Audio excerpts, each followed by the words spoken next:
Thank you, ladies and gentlemen, for joining the Speak, Inspire, and Love podcast, where we face real issues in the community. We're not afraid. We don't hold back. We tell it like it is. I have got an amazing treat for you today. I mean, you guys are going to love this. I have Janelle, a community activist who has been vocalizing her opinion and her thoughts on social injustice issues such as police shootings, police brutality, the Black Lives Matters movement. She's been involved with this cause because she is in an interracial relationship. She's a Caucasian woman. She's in an interracial relationship to a Hispanic man, and she has had a chance to see firsthand how social injustices are impacting her and her family. So without further ado, Janelle, I would like to thank you so much for coming on to the show.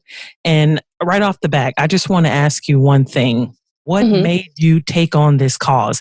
You know, being a Caucasian woman, it seems like you have no fear. You want to tell the truth. You want to honestly and wholeheartedly vocalize everything that you're seeing. And I'm assuming for change and for awareness. I mean, just tell me, what gave you this fire? Well, first of all, thank you so much for having me and giving me this platform to be able to speak to others, like you said, unapologetically and just tell it like it is. To answer your question, I was raised in a family that was very loving and accepting of other people, yet I came from a rather affluent, upper middle class family, and I was put in different situations in my life. The first one really being in high school when I lived in Cleveland. I went to a school that butted up to the city of Cleveland, and our student population was very diverse. It was 50% Black or African American, and then there was a large Hispanic population. So that was the first time that my eyes were really opened to different cultures and different people around me. And then, as you mentioned later, getting into an interracial relationship and seeing what other people experience based solely on the background of their last name or the color of their skin or how they present it on paper, it doesn't sit right with me, because I believe that everyone is equal. We were all created equal. So those experiences kind of together have culminated in the person that I am, and really wanting to be vocal, especially for the next generation and the generations after that. Things don't change simply because we want them to. I have to be vocal. I have to teach my children. And that's the only way that we're going to promote a positive change in the right direction, in my opinion. Right. But I mean, you appear to be very upfront, very, like you mentioned, unapologetic. Do you have any concerns or backlash that you might face between people that don't buy it, Caucasians, that don't buy in, or minorities that don't buy in, because a lot of people are still in that 1970s mindset. You stay on that side of the tracks and I'll stay on that side of the tracks, and we'll get along just fine. So, I mean, give me some examples that you've experienced with social injustice and discrimination in your interracial relationship. Well, it's interesting that you mentioned acceptance and backlash, not only from my own community, the Caucasian community, but also from people of color as well, because I absolutely have had people in my own peer group or coworkers, things like that, say to me, "Why do you care? What does this matter to you? This doesn't affect you."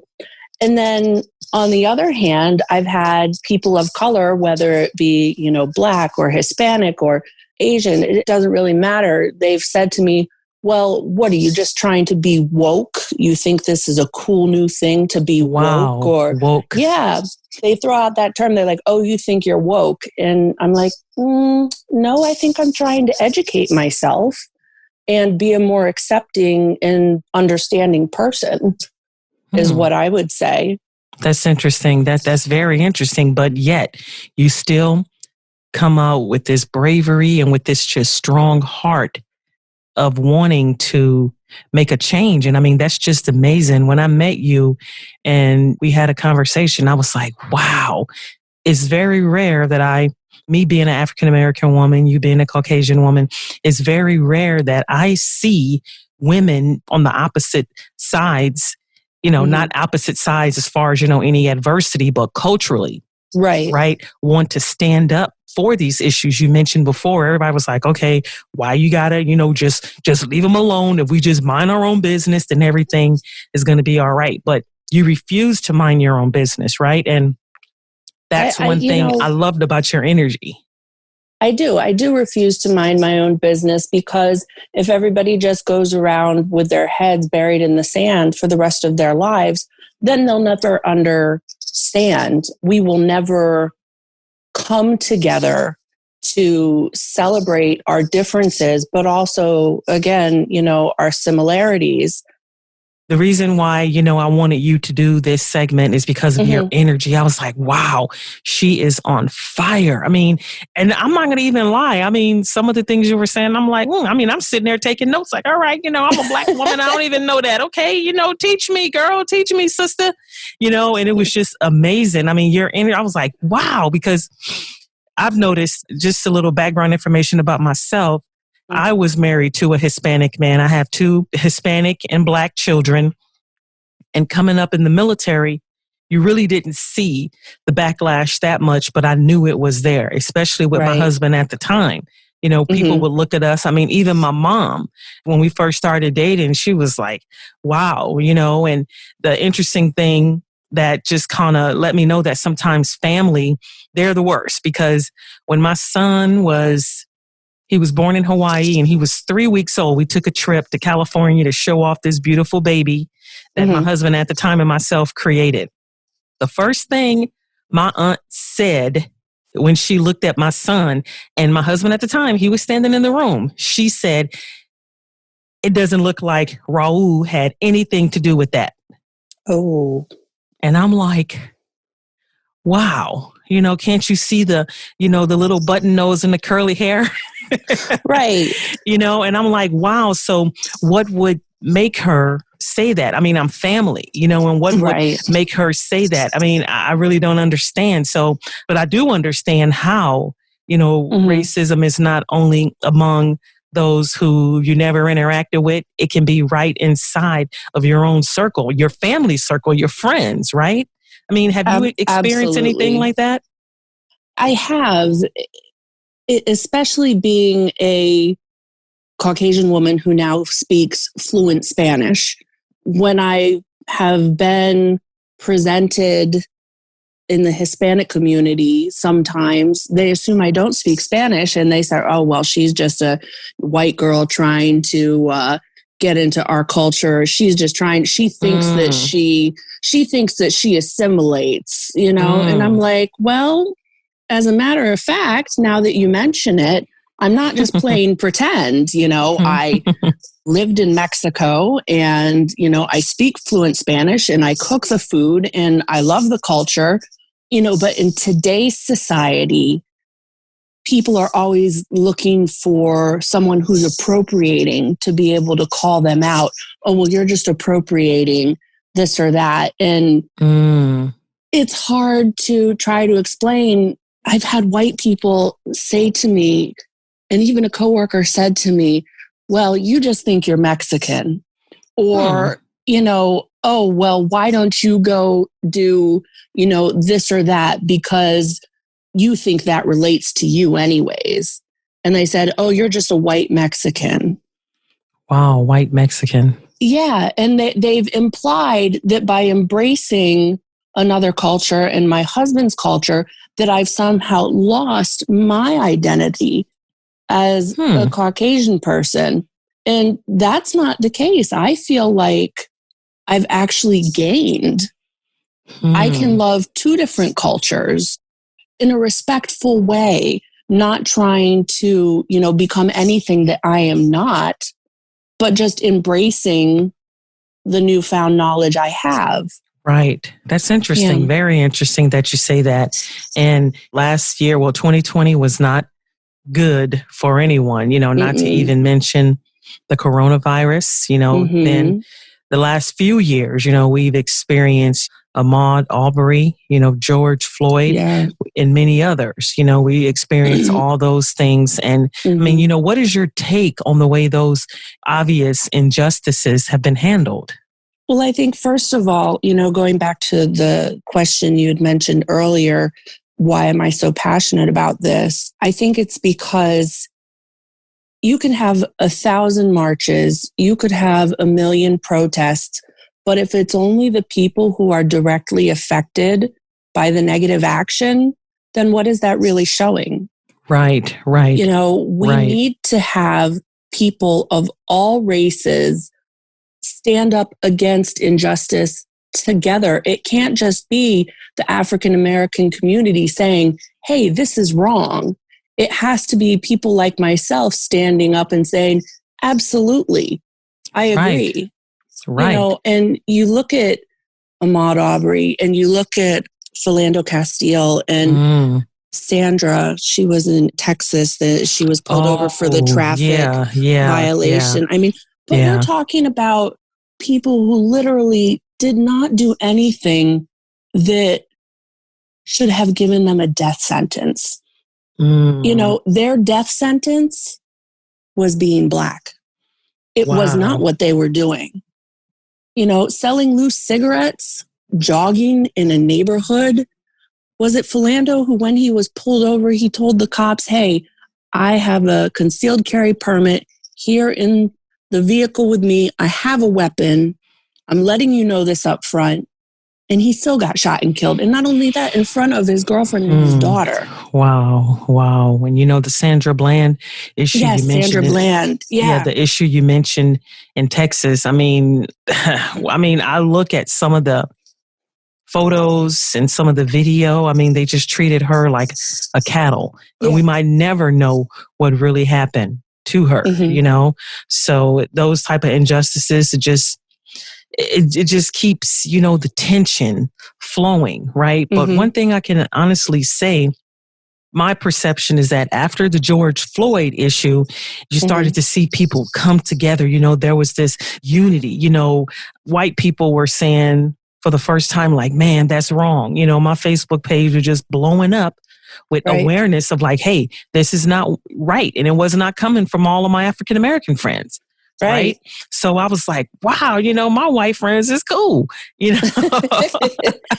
After that, then we get this coronavirus, right? We get plagued with that. And that just basically put the icing on the cake. I mean, everybody, I just noticed this camaraderie that I'd never seen before. Everybody just loving each other. So I think in these type of times, we have no other direction to go but towards each other. Yeah, right? I mean, I agree. Yep. I agree with that. I think, not to politicize things, but of course, today being inauguration day for a new administration is really turning over a new leaf because the previous administration was all about divisiveness and separation and dividing to conquer people. And this administration is about love, acceptance, unity, as Americans, as people, just in general. We are all human beings. Right. We don't need to break it down into, oh, well, he's this, she's this, they're that. We're human beings. We're Americans. And, the coronavirus, as it started to affect people more personally, I think, as tragic as it is that we've lost over 400,000 lives in this country, it also has given us a way to kind of relate to each other a little bit more. Right. Somebody says, oh yeah, my uncle was in the hospital, or, oh yeah, my mom caught that and she had to quarantine. It's given us kind of a commonality that is a starting off point, even though coronavirus, disproportionately affects people of color, but we can, that's another road to travel down.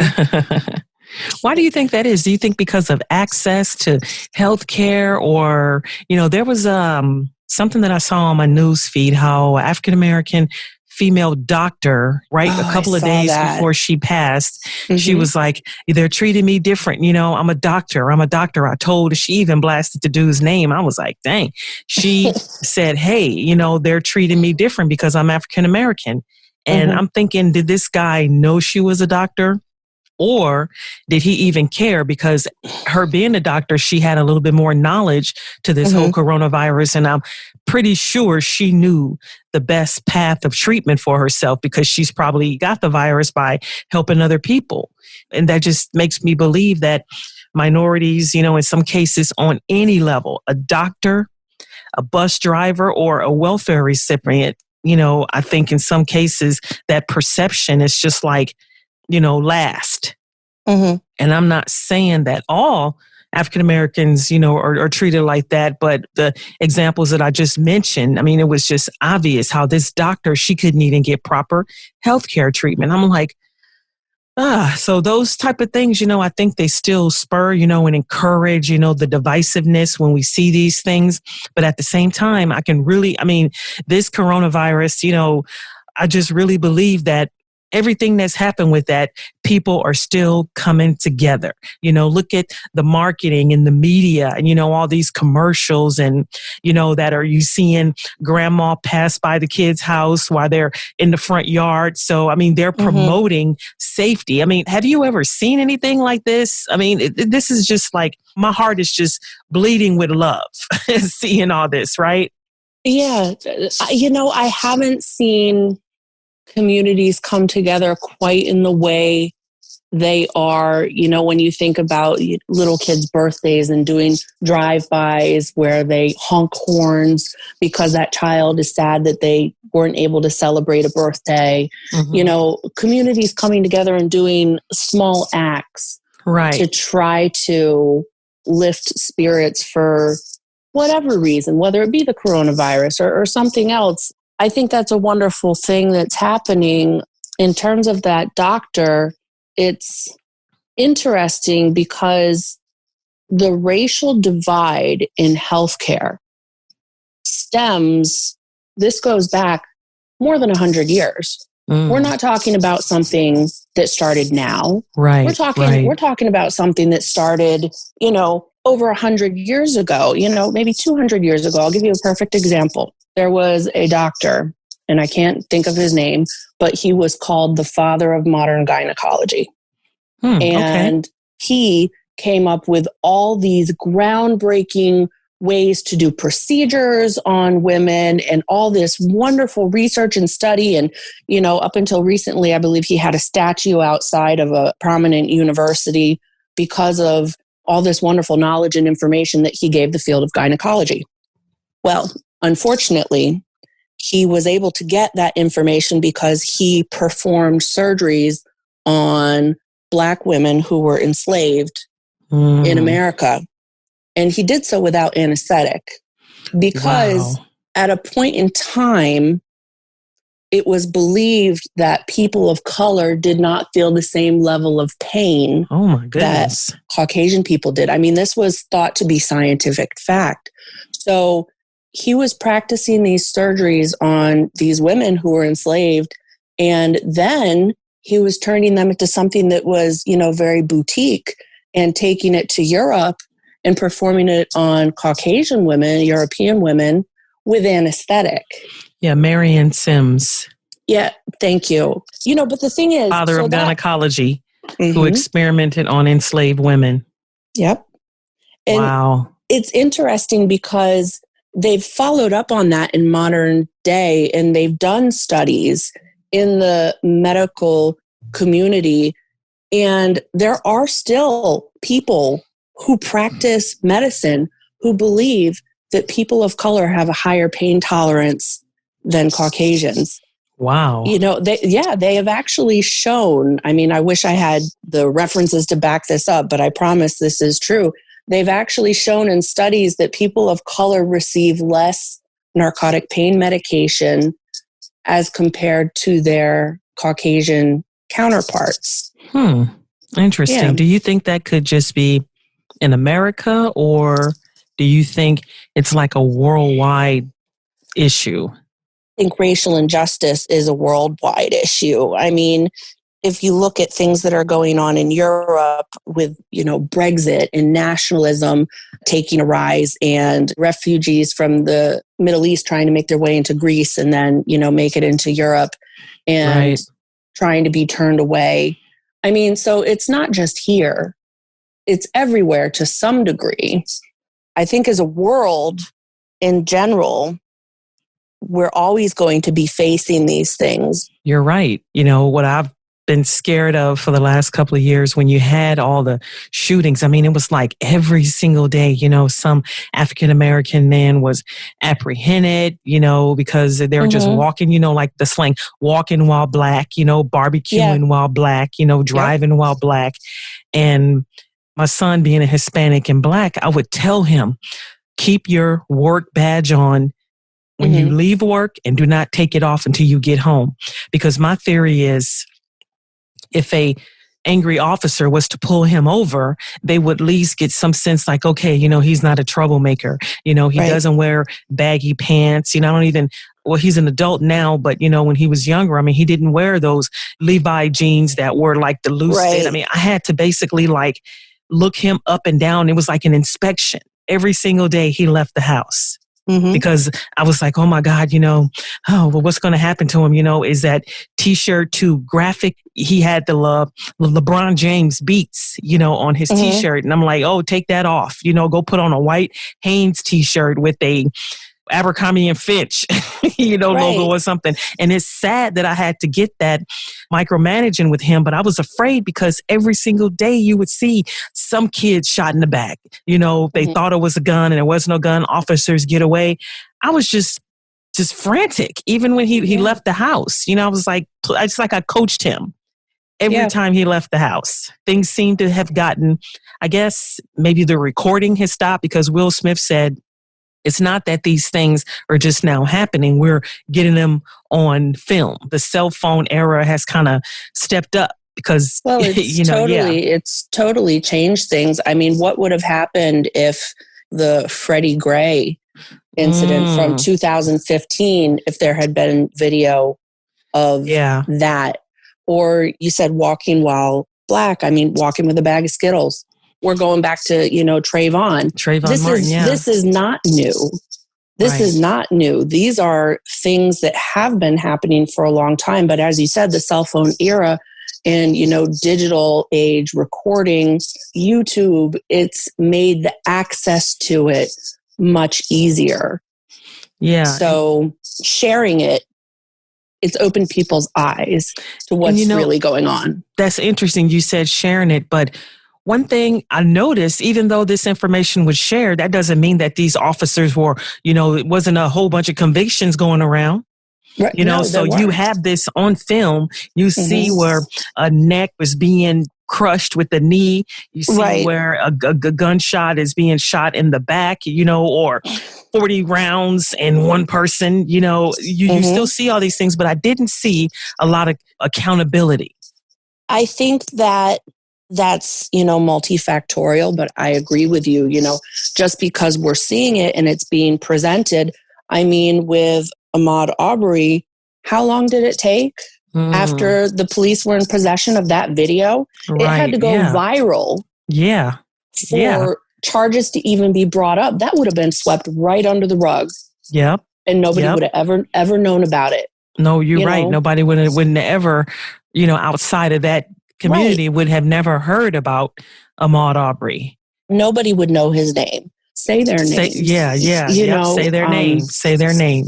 Nobody would know. I mean, that to me is just, it's mind blowing. And like I said, I think it's multifactorial because we're talking about the policing system in this country, which, I should say first and foremost, I do support the police. I do support what they do. Yes. They're here to protect and serve. And I don't believe in the whole there's a few bad apples narrative. But I do believe that systemically, the police in this country have been, I don't want to say set up or groomed, but in a way, the policing system is already against people of color, just in general. You think it's because of fear? Fear drives so much. And absolutely, I think fear. I would like to know why it was necessary for Philando Castile to be shot. Why did that officer feel the need to pull the trigger? And the only thing I can think of is fear. Because in that split second, he told him, he said, look, I've got a license to carry. I have a weapon in the vehicle. And he moved his hand. And I bet you anything, that officer panicked and feared for his life. And he pulled his gun and he shot Philando Castile. Now, let me say this, though. Would he have been afraid if this was a white man in a polo shirt? You know? Wow. What are we teaching our children about perception of people? That dreadlocks, for example, are unprofessional, or that, you know, protective hairstyles are not appropriate for school. We're not teaching acceptance of other cultures and other people. So I think fear has a huge part to do with what's going on. Fear and ignorance. Right. Yeah, you exactly right. Fear with ignorance. And again, you know, we remember the one white kid who drove to the protests with the gun. His mom got for him. He shoot people. He run to the police like, hey, it was me. I did it. And they like, hey, kid, get out of the way. And he has a gun in his hand. And he made it more than 5 steps. Yeah. Oh, no. If he was a person of color, he would have been shot dead in the street.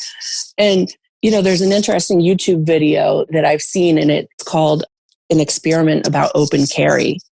And they're in a state, and I don't know which state it is, but that allows open carry, and a white guy, and then there's a black guy. And they're like, okay, this is what we're going to do. We're going to see what happens if we just, you know, exercise our constitutional rights to openly carry our weapons. So, you know, Caucasian guy steps up and puts something along the lines of an AR-15 on his back and goes walking down Main Street. And here comes the, you know, police car, woo, woo, you know, hey, what are you doing today? And he's, oh, I'm just exercising my right to open carry, you know, and okay, well, all right. Have a good day. I said, have a nice day. Exactly. And then they try it with the African-American man. And here comes the cop car, screeches to a halt. The door blows open. Get down on the ground. You know, hands where I can see him. Wow. You know, and they've called for backup. And the girl who was videoing it, get down on the ground. I'm pregnant. They're like, face down on the ground. You know. Wow. What's the difference? They both did the same thing. They both walked down the street with a gun strapped to their back. The only difference, like you said, walking while black. Wow. And that reminds me of an issue here in Pasadena. Saw it on somebody's Facebook page, a white guy walking in the middle of the street with a gun, you know, marching like a soldier. And you had like 8 cops just following him. Nobody drew their guns. They're following him. And then eventually they drew their guns. But I would say he probably walked for about maybe about 4 minutes. And then they decide, okay, let's take him down. The guns were put away. And then the officers tackle him gently to the ground. Yeah. And I was like, wow, you know, what if that would have been myself or my son doing something like that, just exercising their rights? And many comments, you know, I live for the comments on Facebook. I live for the comments. He's just exercising his right. He's not doing anything wrong, you know, but like you mentioned on, you know, the experiment video, change the color, right? Change the scene. Yep. And let's see what happens then, you know. And my best friend is a law enforcement officer, and she is just the most loving person that I know, one of the most loving people that I know. And she works at a school. She's like the school resource officer. Okay. And she loves her kids. She loves them. And I know she would give her life for any of them. But when the riots took place recently at the end of the year, she had to get out there and protect businesses, homes. And I'm like, wait a minute. People were throwing things at them, cursing them, not even knowing who they are, but this painting everybody with the same brush. Yeah. And I felt terrible for her. But she was on the front lines. She was on the front lines though. And some of these people who were doing these acts against her were African Americans. So it leads me to a point. During the riots, if it happened in the Midwest or the East Coast, why are we looting stores in San Francisco?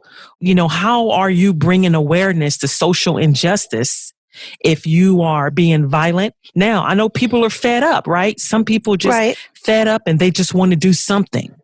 But what about the business owners that spent millions of dollars running that business? They're getting ready to retire. They got to put the kids through college, all these things. So I look and I say that because, I look at both sides of everything, right?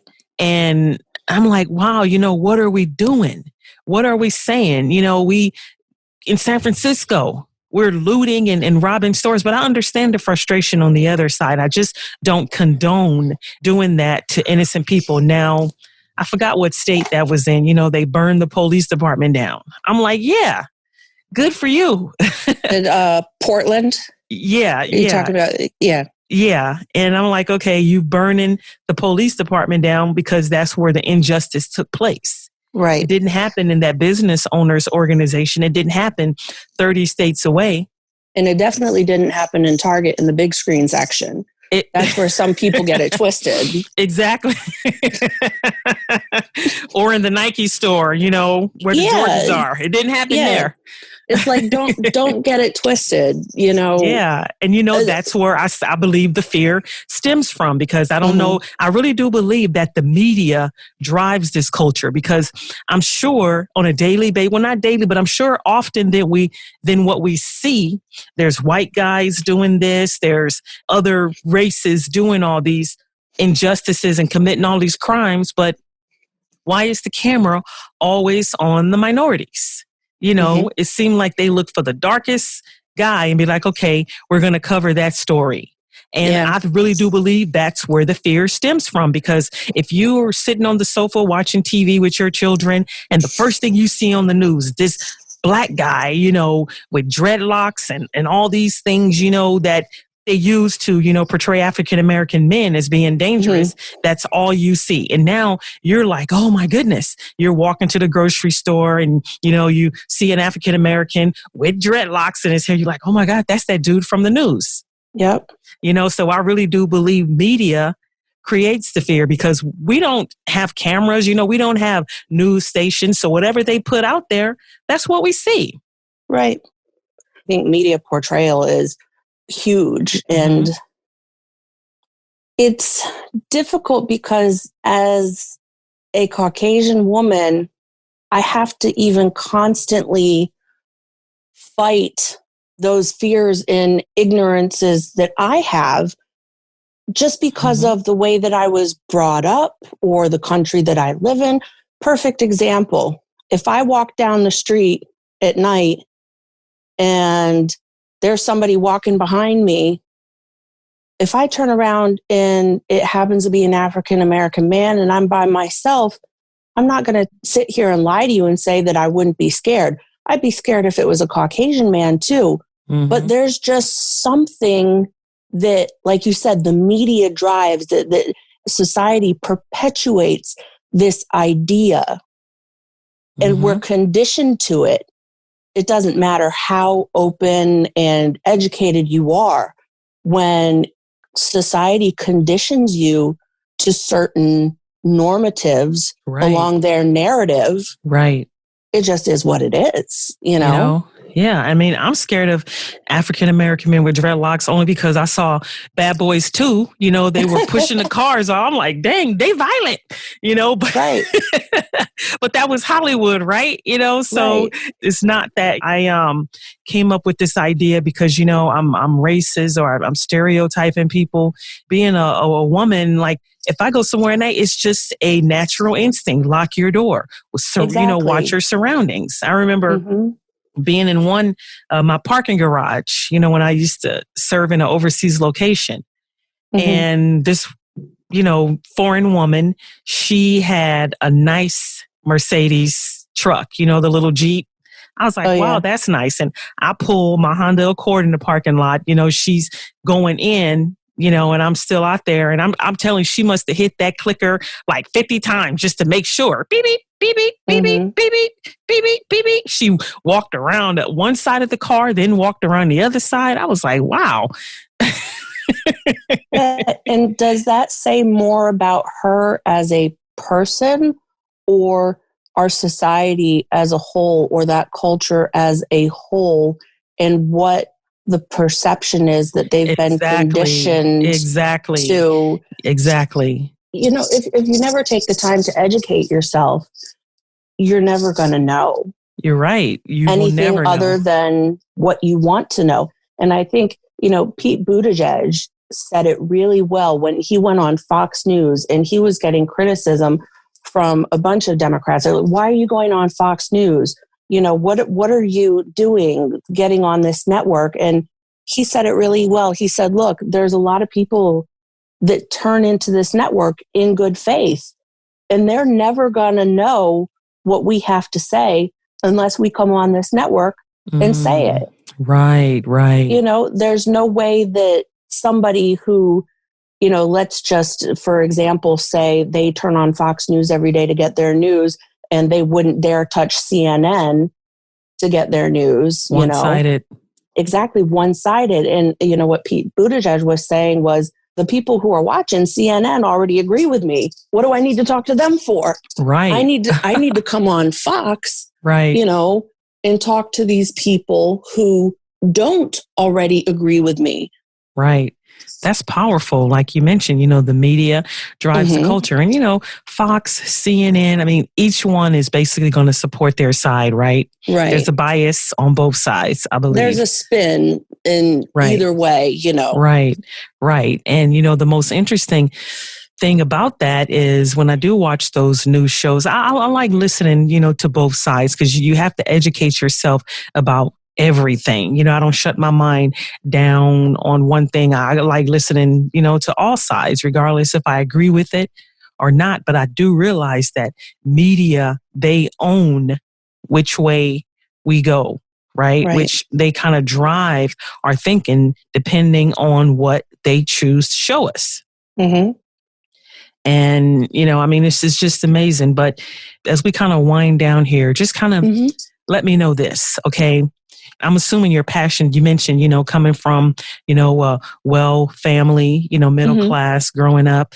Did you ever see like your parents or anything? I mean, did they like encourage you to like love I'm sure they did. They were loving parents, but like, where did it come from? Was it something that was like, this is just not right? Because me growing up, African-American, growing up, South Central Los Angeles, my parents, my mom, was like, don't bring no white person to my table. And I just couldn't really buy into that because I'm like, that doesn't sound right. Because, walking through the hood in the projects, going to school every day, it wasn't the white people that I saw with needles hanging out their neck in the alley and, beating up women, beating up the prostitutes on the corner. It wasn't the white guy that I saw doing that.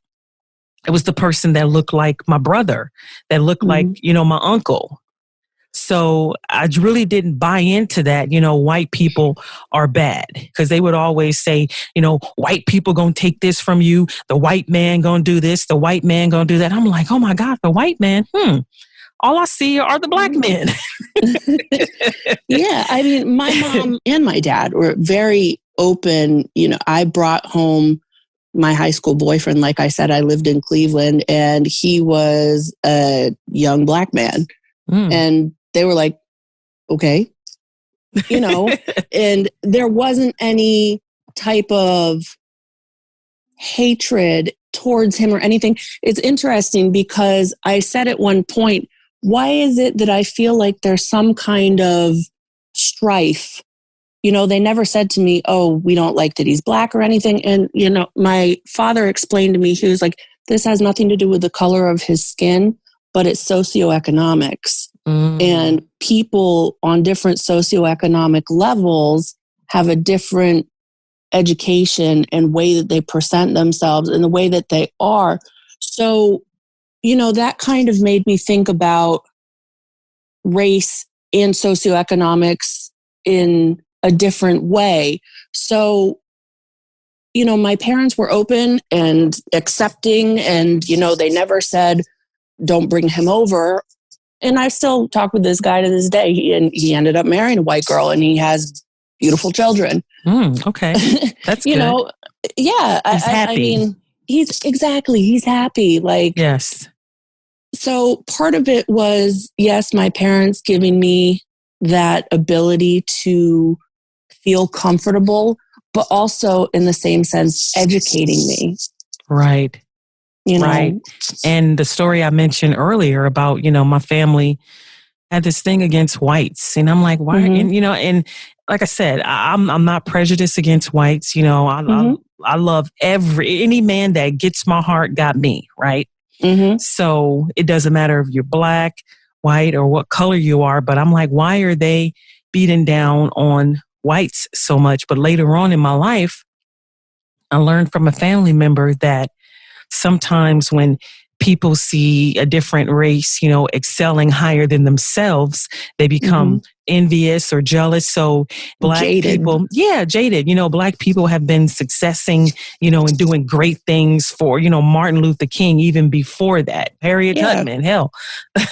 We Black African Americans have been excelling for hundreds of years. So why is it that you want to put this particular race down because you're not excelling, and that systematic thing like, this particular race is always going to hold you back. I'm like, that just doesn't sound right to me. So I excelled at a lot of things in my life. And if there was something that I did not excel in, I didn't blame it on anybody, but my lack of initiative or my lack of, trying or giving it my best. It was nobody else's fault. In other countries, I'm sure, they have racist thing that goes on in the country, whatever, culture the government is driving. And colorism is, huge along many cultures. Yes. Colorism is a huge thing internationally as well. That's a whole different podcast for a whole different day. Yeah. I would love to have you back on. This is a great conversation. And like I mentioned before, I was really intrigued on how much courage you had to basically speak the truth, because, and I'm going to close with this story. Couple of years ago, I attended a 1-year program here through the local county. It was a leadership program. And the best thing about the program that I liked, they took you around to every aspect of the county. They took you to the government. They took you to the farming. They took you to the economical, the school system, the college system. And you get to learn about all these things. And it was like a 1-year program. And one white woman said to me, she said, "I am so sorry." I was like, okay, she didn't step on my foot or, spill my glass or anything. She said, "I'm sorry." She said slavery was a horrible thing and I'm sorry. And at first I didn't know how to receive that, but I understood that, she understands a lot of injustices have been done, not just to Blacks. If we look at our history, African Americans have not been the only has not been the only culture that has been discriminated against. Right. But she was courageous enough to say, I understand, even though I never seen that. I'm a professor at this prestigious college. I had the best education, so I've never seen that. But what I'm saying to you is that I'm sorry that ancestors a long time ago had to experience that. Mhm. And I mean, that was just like, wow, and I've have not really kept in touch with her over the years, but I always think about that. It was just really, really kind of heartwarming for her to say that.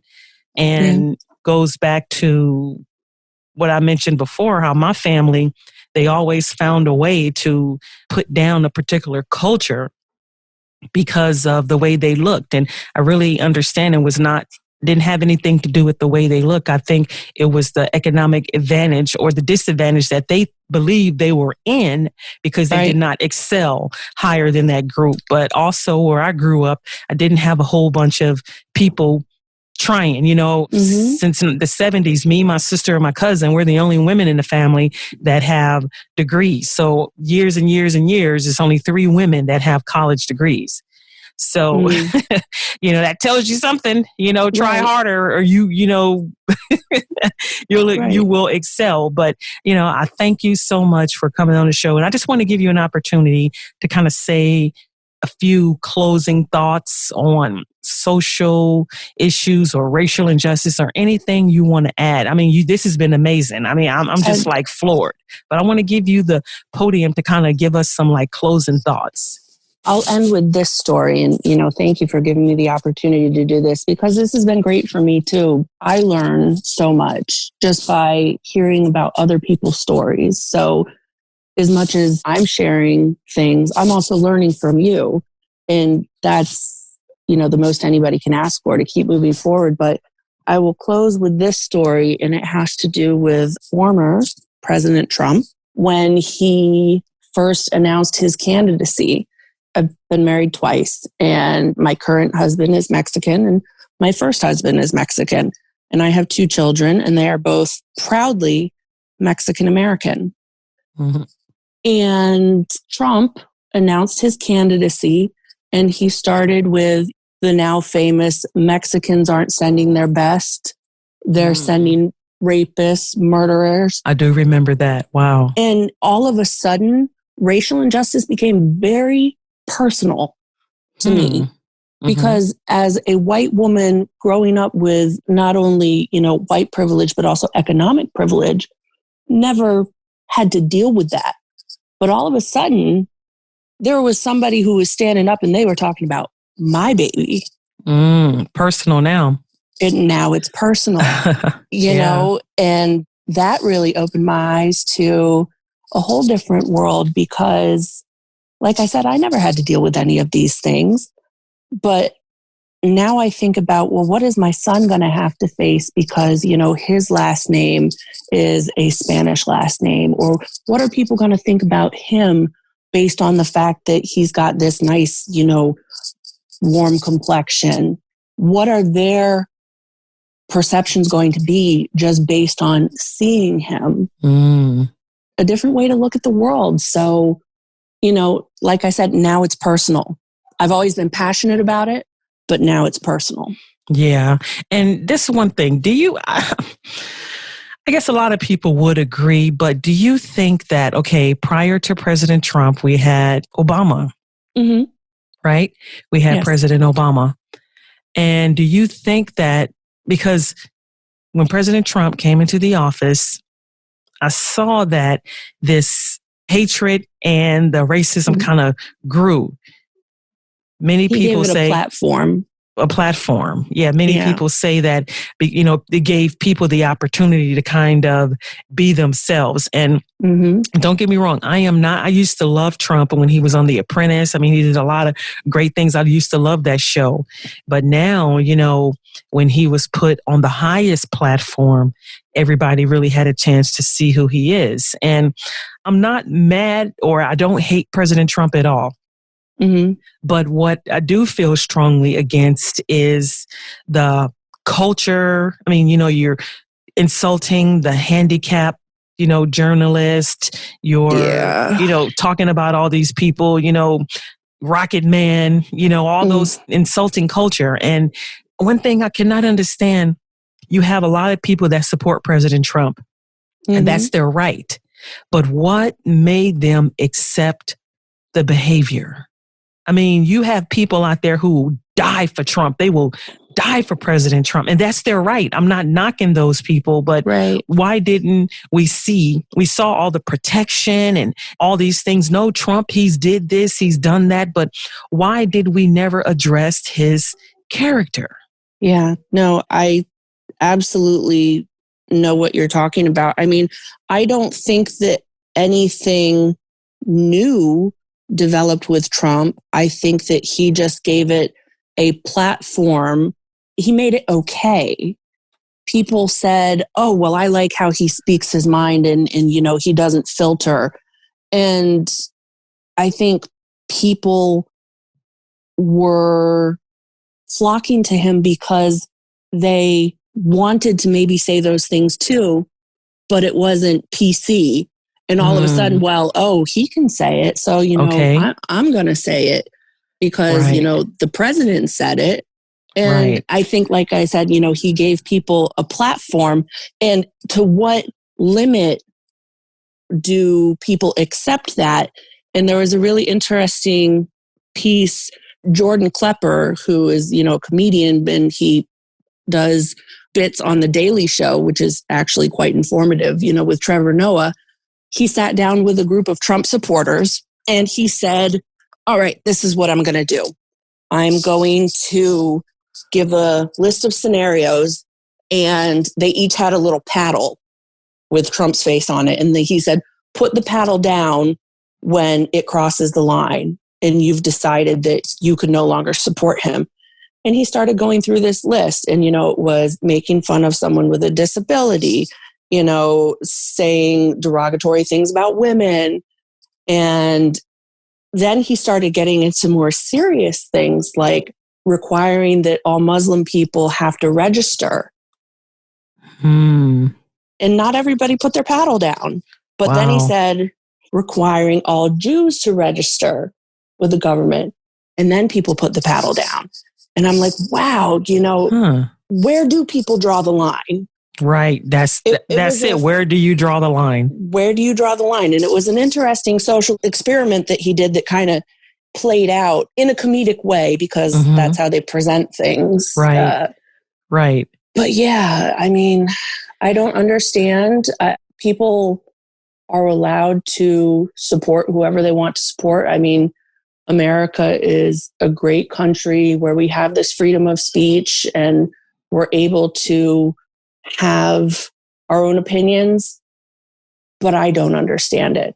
I don't understand how people can't see him for what he is. Yeah, and I can't understand that either, but like you mentioned, it was a platform. And like I said, I have friends who are President Trump supporters. They are really, really good people, really, really good people. But, I have to wonder, what are you thinking? I mean, what makes you, and I really want to get into these deeper. Maybe, you, me, we might get a Trump supporter on the show and just ask them some questions. What is it that you see in this man?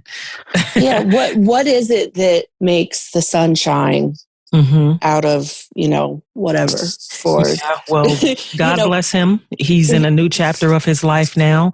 He's out of, and I don't think he's going to necessarily be out of the public limelight because there are some other legal issues that he has to face. But, I'm just really hoping that he can, make his way through that. And, for his family and, his wife, I really do wish them the best.